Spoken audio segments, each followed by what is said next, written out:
Nilisema ikifika usiku ni uweze kutoa maoni yangu mawili matatu kuhusiana na kile ambacho kimetokea leo pale kwa Mkapa. Cha kwanza nilichokiangalia, nani aliyewazuia Simba kuingia uwanjani na walizuiliwa katika maeneo gani?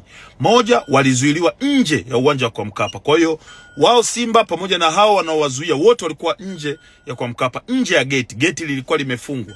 Nani amefunga geti? Ni nani mwenye mamlaka ya kufunga geti? Mmiliki wa uwanja ni serikali. Tafsiri yake ni kwamba meneja wa uwanja hakufungua geti kwa ajili ya kuweza kuwaruhusu hata hao ambao wanaitwa Yanga kuingia ndani wala Simba kuingia ndani. Swali, katika barua ya TFF inaonyesha Simba hawakutoa taarifa kwamba wataenda kufanya mazoezi hiyo saa 1 jioni. Je, hakukuwa na pre-matching kikao kabla ya mechi? Kilikuwepo.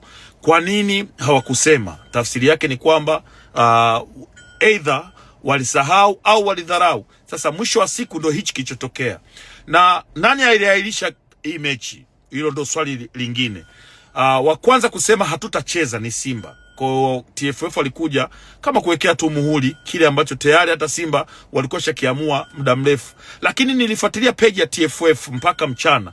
Ilikuwa inahamasisha watu wanunue tiketi kwamba game ipo. Ilikuwa inahamasisha kwamba game ipo, dabi ipo. Lakini baadaye walikuja wakabadilisha na kugairisha hiyo game. Sasa kwa mfumo huu wa uendeshaji wa ligi kiuhalisia ni mfumo ambao utawatesa sana mashabiki wa hizi timu mbili.